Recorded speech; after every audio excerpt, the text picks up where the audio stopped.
hablamos de una peritonitis secundaria, partimos de que el paciente ayer estaba así, es decir, el paciente estaba sano. Ya, 5 puntos. Al tiro. Mucho golpe. Es que para que te quedan las drogas, Yo no soy yo, yo sí. y la vida de. No da golpearse la cabeza y estudiar medicina. Sí, se puede. Hay No que da. Todo me va bien. Yo creo que la mitad de anatomía sale cada golpe. Entonces, en una peritonitis secundaria vemos esto. Paciente sano hasta allí. Y de pronto aparece enfermo. No es necesario que sea inmediato en horas. Normalmente estamos hablando de días para que llegue una peritonitis localizada, peritonitis generalizada. Pero partimos de un paciente sano. Como su nombre indica, secundaria a otro tipo de patología. Lo primero que tenemos que entender es eso. Primaria, enfermo. Secundaria, sana. Bueno, sobre eso, dígame. Entonces podemos hablar que un paciente que está en una apendicitis o una apendicitis puede convertir en una apendicitis primaria, entonces. No, porque está sano el paciente. Pero tienes una apendicitis, ¿no? Pero no es una enfermedad crónica. Tiene que ser una. Además, les he mostrado la foto. El estado del paciente es lamentable. Entonces, Es decir, no es que sea, a ver, bronconeumonía y tiene peritonitis. Peritonitis. No. Bronconeumonía es una enfermedad muy corta. Y tuberculosis puede ser para unas secundarias. entonces la palabra clave entonces es cronicidad y el paciente adulto. Grave, el paciente grave. Excepto las peritonitis primarias, sí aparecen en niños. En niños. Sí puede aparecer peritonitis primaria en niños. No importa si tiene patología crónica o no. En niños sí hay el acceso. Pero se caracteriza por una cosa la peritonitis primaria. La peritonitis primaria. ¿Por qué no es tan grave? No es grave. Cuando nosotros oímos de una peritonitis, se va a chingar, dice, se va a morir. Pero no, esta peritonitis primaria, así en el estado en que están los pacientes, no repercute mucha gravedad. No es muy grave.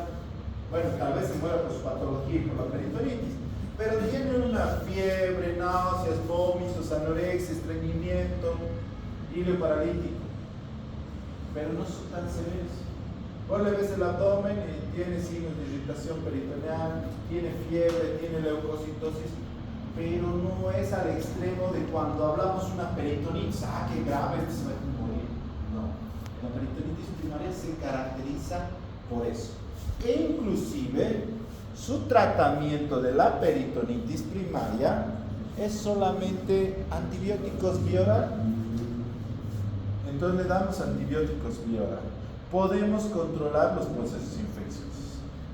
Es bueno hacer una previa laparocentesis. ¿Qué es una laparocentesis? Aquí.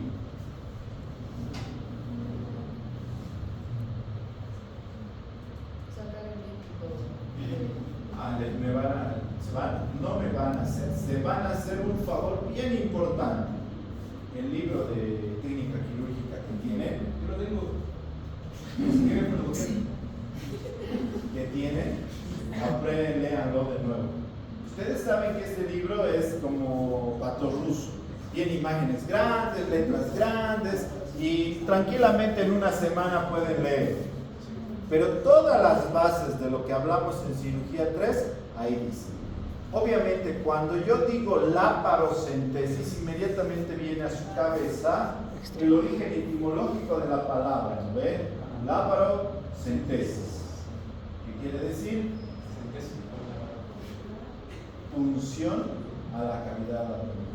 Es más, no solamente saben lo que es la palabra laparocentesis, sino tú sabes que se funciona en la línea que se traza del ombligo a la cresta ilíaca en la parte media a la izquierda. ¿Cómo se hace la punción? Se limpia, se pone una bola anestésica y se funciona. Eso necesitan recordar. Eso está escrito en el libro de técnica quirúrgica. Si lo han perdido, lo han empeñado o lo han dejado en el set de boxeo, ya saben que abajo en la biblioteca también hay el libro. ¿Ya? Entonces, laparocentesis. Pero no sé qué modelo hay de ese. Creo que es un antiguo antes de los QR, creo que todavía están en la biblioteca. Creo que no está la última generación. Pero igual, la medicina no cambia mucho. Laparocentesis. ¿Para qué uso la laparocentesis? Puede girarse. En una peritonitis primaria. O una citis.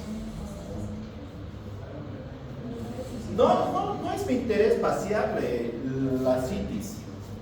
No es mi interés vaciarle la citis.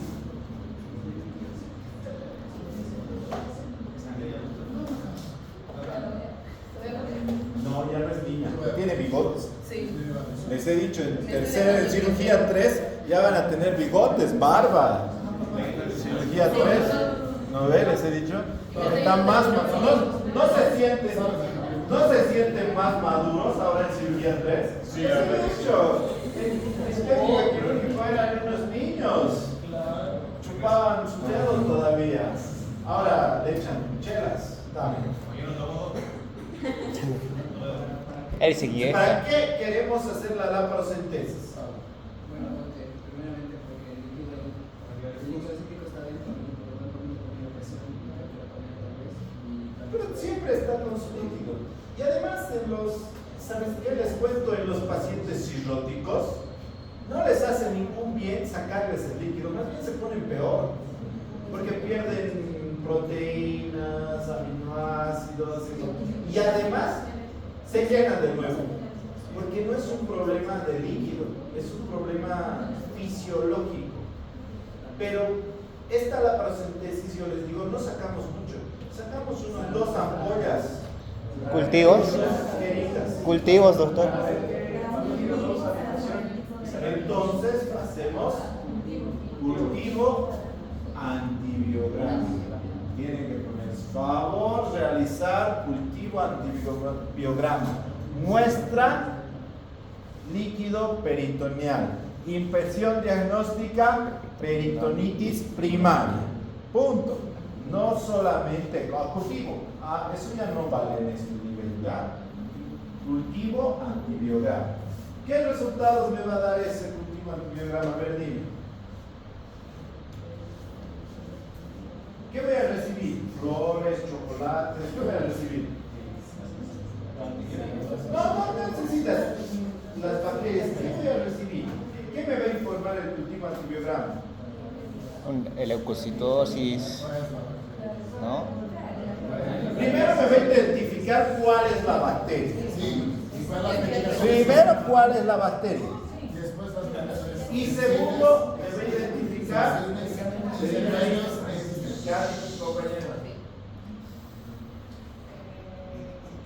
¿qué ha dicho tu compañero? A ver, ¿te ha dado la respuesta correcta?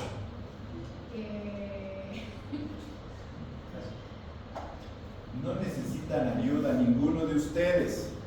Aunque se casen los dos, no van a hacer consulta juntos. Entonces no le puedes ayudar. Es decir, sola en el mundo tienen que estar. El médico es solo en el mundo. Solo contra el mundo. ¿Qué vamos a recibir de un cultivo antibiograma? Eso. Vamos a recibir primero qué bacteria es. Lo importantísimo. ¿Sabe la gran mayoría que Klebsiella o Escherichia coli? Punto. SP. ¿Qué quiere decir SP? Específico. Es decir, no saben de qué especie. Pero bueno. Y va a salir a qué es sensible. Resistencia. Y a qué es resistente. Sí. Entonces sale ahí, dice, vos le estás dando ciprofloxacina y dice, resistente a la ciprofloxacina. Hijo de su maldad. Entonces, ahí abajo ponen vancomicina, sensible a la vancomicina. Entonces le cambias a la vancomicina. Para eso nos sirve. ¿Cuánto tiempo crees que tarda el cultivo antibiograma? ¿Cuánto? ¿30 días? 72 horas. Aproximadamente 72 horas. Pero te van a dar lecturas, dime. Pero te van a dar lecturas desde el primer día. Sí, claro, te dan lecturas. ¿Sabe qué, doctor? Está creciendo Escherichia coli. ¿Sabe qué, doctor? Resistente a la cipro parece que es. Y entonces, y al final, a las 72 horas recién te dan el resultado final.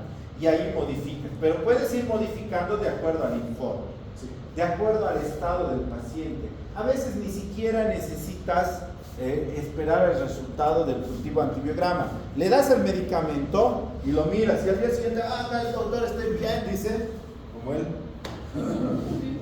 Dices, está bien el antibiótico, le ha chuntado. Pero si está como ella, a ver. Entonces lo más probable es que no le ha chuntado al medicamento.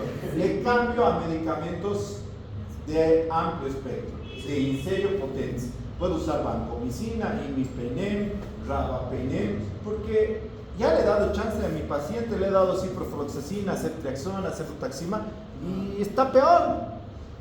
Voy a esperar a ver, mañana me darán el informe. No, le cambias. Ya si cuando te informan es sensible, informas al laboratorio, porque ellos no hacen de rabapenem y imipenem, hacen de drogas más fáciles. Le estoy dando rabapenem, eso más vémelo si es resistente. Entonces agarra y ven.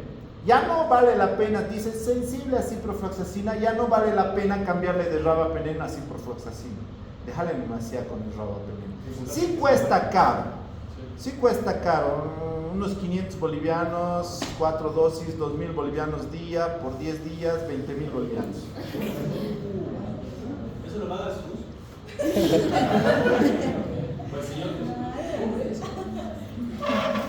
En Brasil y Argentina te lo pagan. Por eso es tan. El sistema de salud, cuando todo es gratis, no hay economía que aguante. Es muy severo el sangrado. Es muy severo. Es como les he dicho, en Brasil muchos de mis alumnos agarran y me llaman y me dicen, doctor, aquí diagnostican apendicitis con tomografía. Dicen.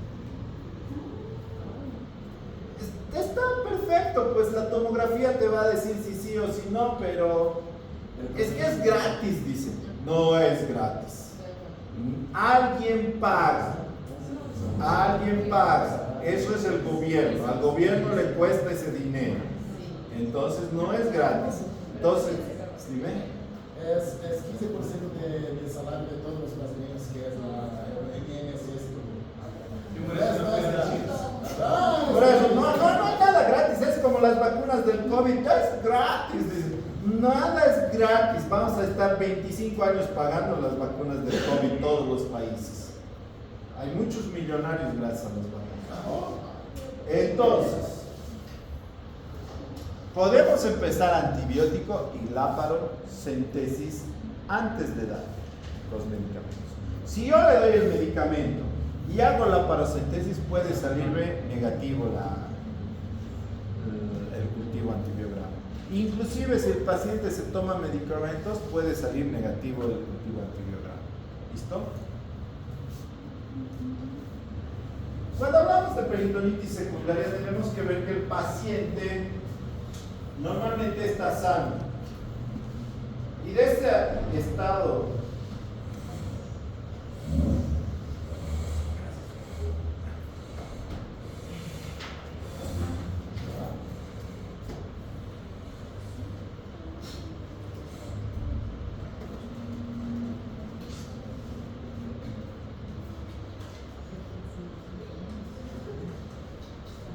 entonces, el paciente está sano.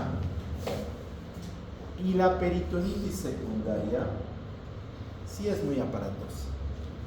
Es todo lo que ustedes imaginan. Cuando hablamos de peritonitis, es algo grave, es algo peligroso, es algo mortal, es todo eso. Sí es todo eso. causa? Poli. Muchas causas son las causas de la peritonitis secundaria. ¿Puede haber peritonitis secundaria por colicistitis? Sí. ¿Puede haber por pancreatitis? Sí. ¿Por apendicitis? Sí. ¿Por perforación de estómago? Sí. ¿Por perforación de duodeno, intestino delgado y el otro? Sí. ¿Puede haber peritonitis por perforación del rezo? Sí. ¿Por vólvulo? Sí. ¿Diverticulitis? Sí. Es decir, todas esas patologías intraabdominales que liberen bacterias dentro del peritoneo van a causar peritonitis. Estas peritonitis son extremadamente agresivas. Dan fiebres intensas, dan signos de irritación peritoneal importantes y, aún mejorando el paciente en una peritonitis secundaria, la cantidad de aparición de bridas, adherencias y complicaciones post-peritonitis son severas. Es decir, la peritonitis secundaria no es fácil. Si el paciente ha presentado una peritonitis secundaria, tú ten por seguro que tiene complicaciones. Entonces agarra y me dice uno de mis alumnos, no sé, tal vez en este curso, a mí me han operado de apendicitis, pero cuando ya era peritonitis, dice. Decimos, escucha, esas adherencias no molestarán ahora, no molestarán después, pero cuando sea mayor molesta. Hacen suboclusiones intestinales, tienen que ponerse sonda nasogástrica, como los que están rotando conmigo obstrucción intestinal alta, no sé si están revisando, ¿alguno está rotando conmigo? ¿Ninguno? ¿No ve? Hacen bridas, adherencias, obstrucción intestinal alta. Sí se puede mejorar, pero ya es una molestia, es decir, ir al hospital. ¿Listo? ¿Cuáles son las causas más comunes de peritonitis? Yo creo que la apendicitis.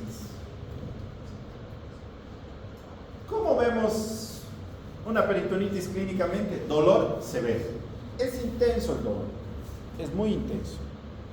¿Es localizado? No, es difuso. Hay signos de irritación peritoneal, Bloomberg positivo. ¿Cómo se hace el Bloomberg? Es parecido a la polígrafo, pero va a ser positivo en otro.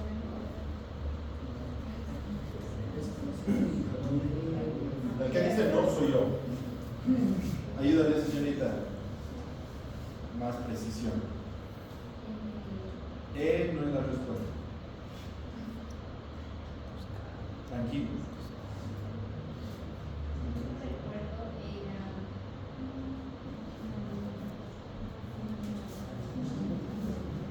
Tú, el último.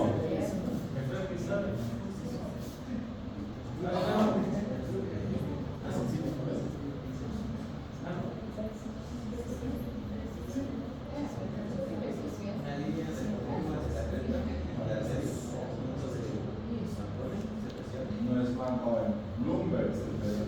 Bloomberg.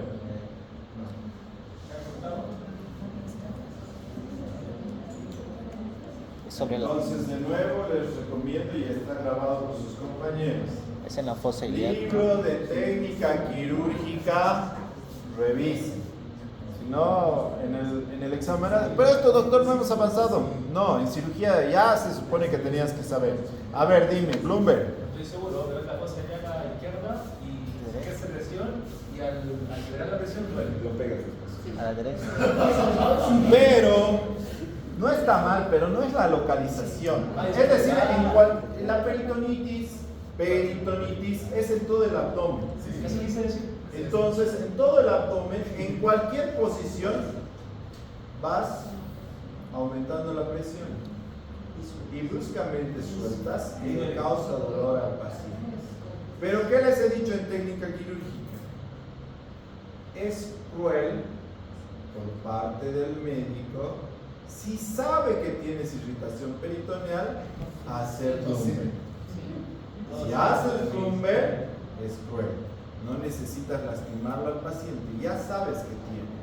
Es como el Giordano positivo. ¿Conocen el Giordano positivo? ¿No? El dolor renal. Entonces, el doctor sabía que tenía pielonefritis. Paciente. Y agarra, y miren, la golpea. Hasta vos hasta te ha dolido, ¿no ve ahorita? Porque duele el riñón. Ahora imagínense con inflamación. La paciente ha gritado y se ha puesto a llorar. Y el pobre doctor no sabía qué hacer. Sí, así siempre duele. No, duele mucho. Tengan cuidado. Es decir, si vos ya sabes que tienen, no necesitas lastimarlo. Bloomberg, no hagan muy profundo, hagan suave. Y si tiene irritación peritoneal, ahí termina. Bloomberg, positivo. Doctor, Obviamente, dime. una pregunta. Más importante hacer, por ejemplo, si una persona tiene peritonitis, está extenso, hacer, por ejemplo, para saber las señales que la persona tiene la posibilidad de tener infección. Por ejemplo, este vago es positivo, pero este vago es negativo. ¿Hay la posibilidad o generalmente es todo el eso? La peritonitis hay localizada, pero esa no tiene Bloomberg. La peritonitis generalizada sí tiene Bloomberg. Entonces tiene que tener derecha, izquierda, derecha, izquierda. Si solamente, digamos, tiene apendicitis, si vos le haces aquí Bloomberg, no es que sea Bloomberg, pues más Barney puede ser. Sí. No, no es. Aquí si digamos tiene y le haces Bloomberg, no, es Murphy. Entonces, eso. Obviamente, ¿qué hemos dicho del intestino delgado?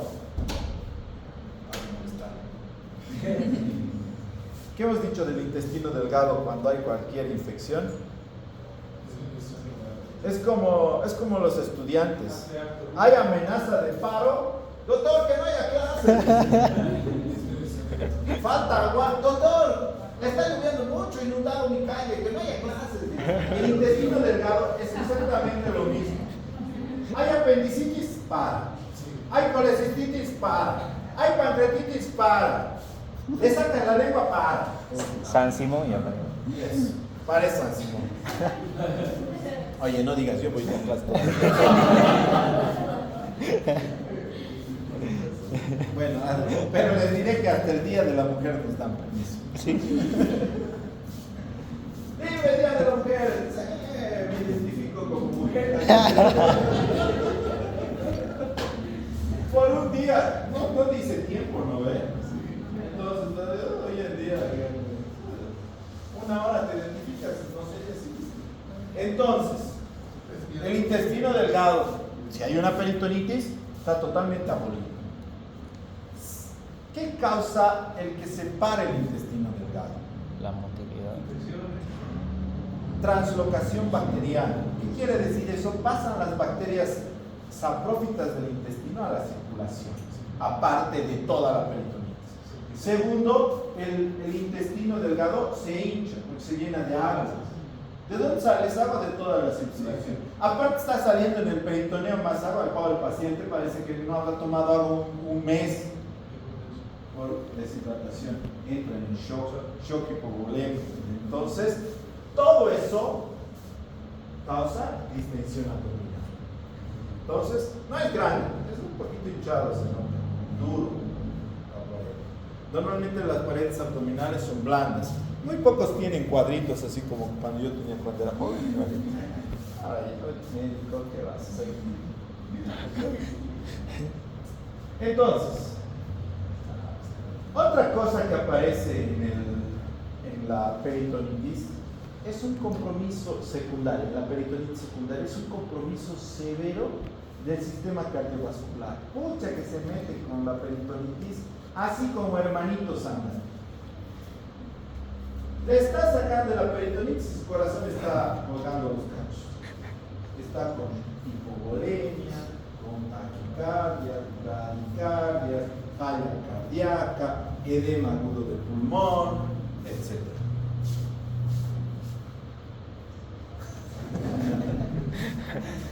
¿Para qué me muestro? ¿Me iba a hacer al otro media hora? Todos tenemos que ser. Sí. Todos.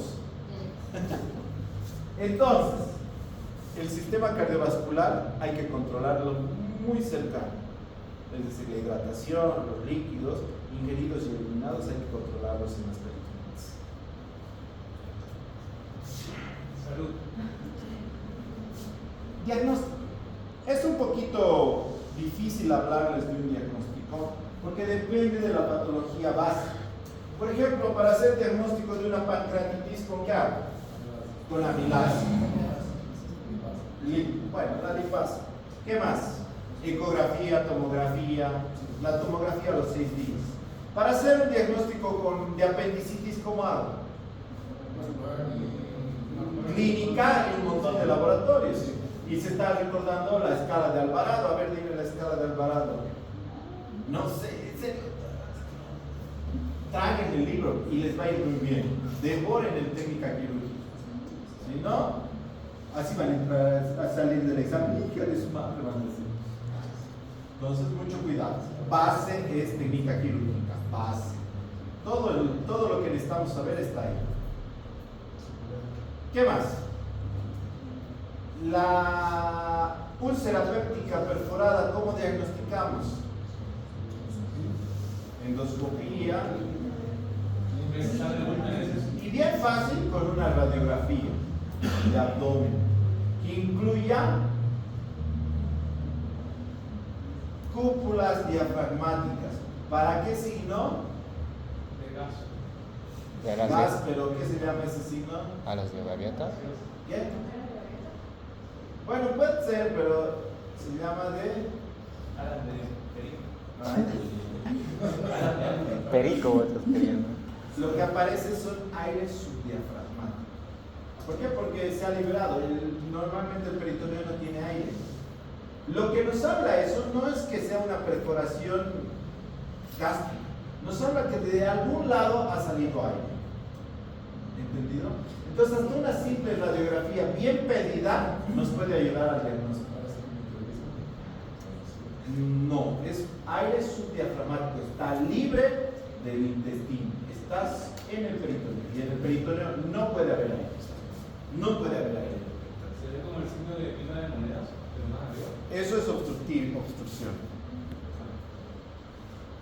Podemos hacer diagnósticos más complejos de peritonitis pidiendo tomografías, sí. El otro día les conté que vino el médico general y me dijo, hay que operar, hay una apendicitis. Dice, ¿qué es apendicitis? A veces necesitamos tomografía. Sí es bueno el examen de tomografía, pero no es el primer recurso.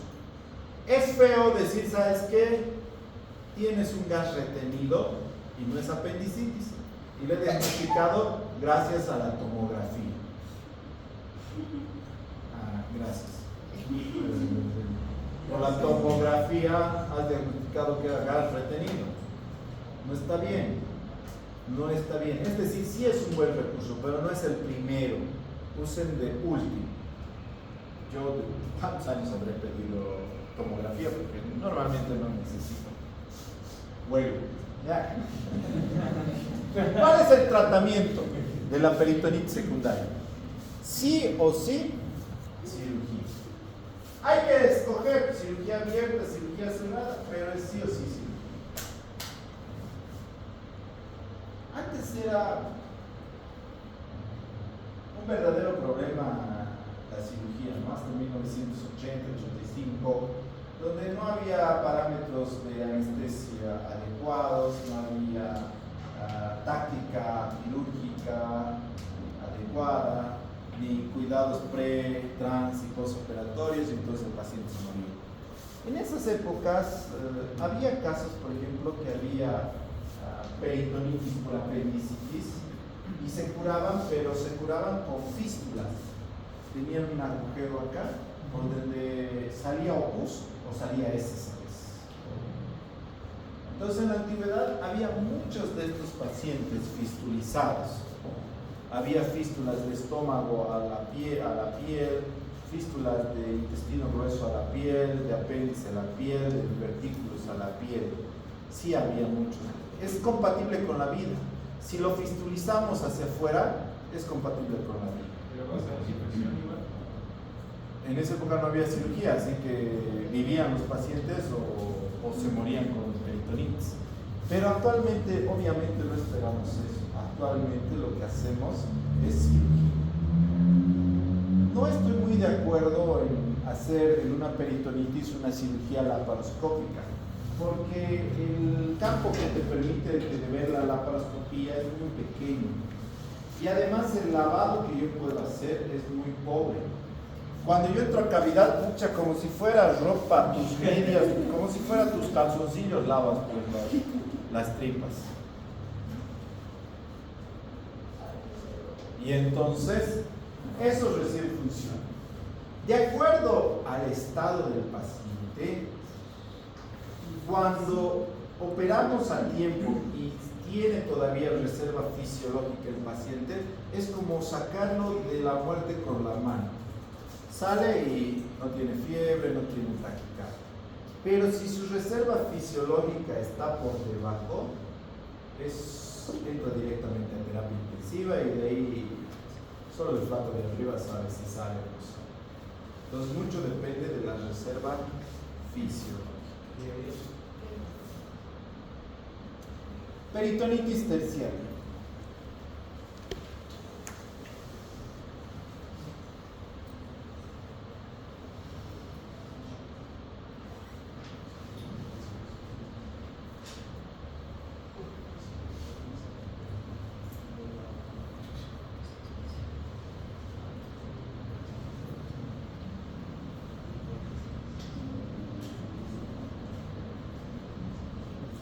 La peritonitis terciaria es un poquito más rara. En frecuencia sería peritonitis secundaria, peritonitis primaria, peritonitis traumática y recién peritonitis terciaria. La peritonitis terciaria es la peritonitis que aparece posterior a un procedimiento quirúrgico. Es una complicación de un procedimiento quirúrgico, donde se ha identificado una baja de la inmunidad severa. La peritonitis terciaria, al tratarse de una baja de inmunidad severa, es extremadamente complicada. Las peritonitis terciarias son muy difíciles de controlar. No es el antibiótico que cura al paciente, es el sistema inmunológico que cura al paciente. Un sistema inmunológico fuerte, rápidamente los pacientes recuperan. Un sistema inmunológico deficiente, damos todo tipo de antibiótico y cada vez más secreción, más podrido, más bacterias, peor el paciente. Entonces, la peritonitis terciaria aparece como una complicación de una cirugía previa, donde no había peritonitis, identificando una baja de inmunidad severa, caracterizada por una leucopenia. Causas: multibacteriana. Probabilidades de sobrevida complicadas. Puede aparecer peritonitis por traumas. Puede ser peritonitis por una puñalada, por una mordida de cocodrilo. ¿Dónde vives en Brasil? No, en África. Bueno, no creo que sea muy frecuente la mordida de cocodrilo.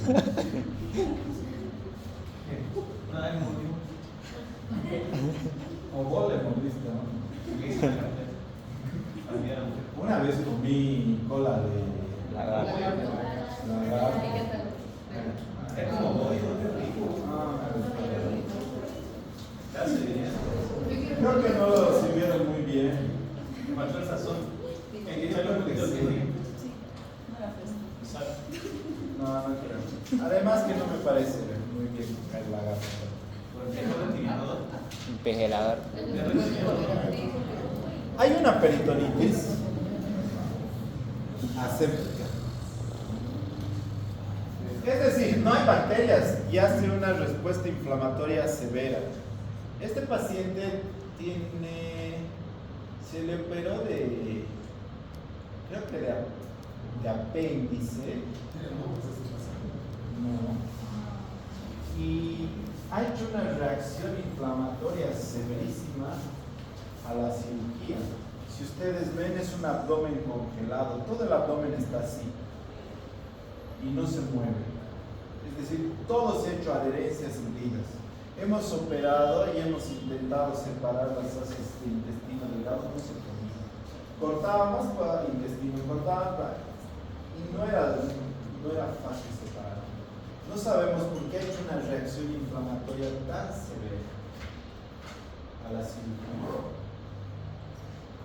Puede ser reacción a algún antiséptico que se ha usado, pero no se ha podido hacer nada con este paciente. ¿Se sanó? Inanición mueren, ¿no? Porque no podemos mueren. darles alimentos. ¿Y el suero? ¿Cuánto tiempo puedes mantener? ¿Con suero? Sí. ¿Podría mantener vivo el suero?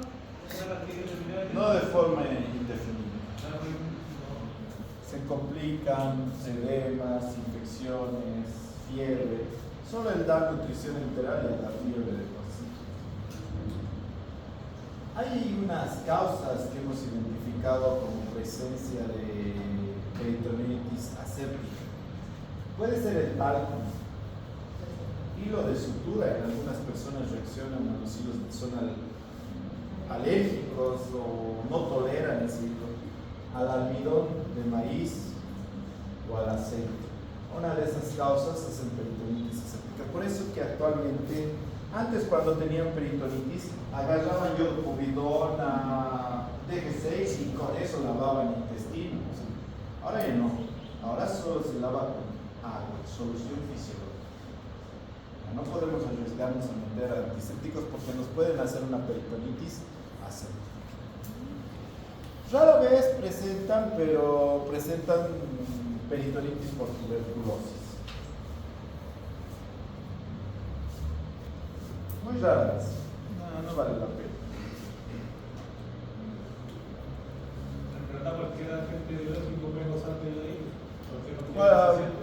bacterias sí, que logren sobrevivir en el peritonitis. Bueno, hay un resumen en su libro que habla de las peritonitis primarias, secundarias y terciarias. ¿Qué es la complicación de la peritonitis? Las bridas y las adherencias. Las bridas y adherencias etiológicamente es una inflamación en el peritoneo y que aparece como secuelas de esa inflamación. Hay un crecimiento anómalo y hay una comunicación anómala, ya sea entre intestinos, intestino delgado, intestino grueso, pared abdominal, y no sabemos la causa de por qué en algunos tienen pocas adherencias y en algunos un montón de adherencias. Mientras mayores adherencias haya, o sean más rígidas las adherencias, mayor es la probabilidad de obstrucciones. Obviamente, las bridas y adherencias, la complicación principal es la obstrucción intestinal alta. Gracias a Dios, el 80% de estas obstrucciones intestinales altas mejoran espontáneamente, es decir, no necesitamos operarlas. Pero hay un 20% que sí necesitamos operar. ¿Qué hacemos en la operación? Se llama adhesiolisis, es decir, cortar las adherencias y las bridas. Adhesiolisis. Abrimos y cortamos. Efecto secundario de operar de nuevo. Otra adherencia. Para prevenir en estos casos, se usa normalmente lactato, corticoides y antibióticos. Para prevenir.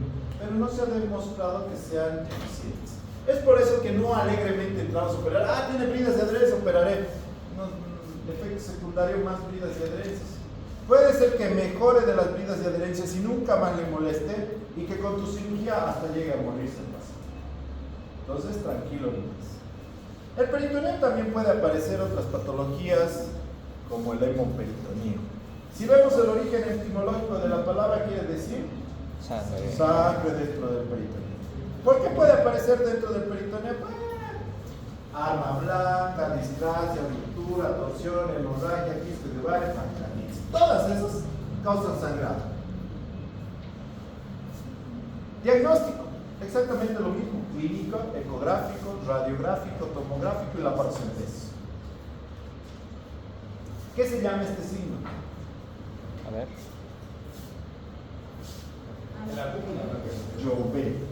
Signo de llover.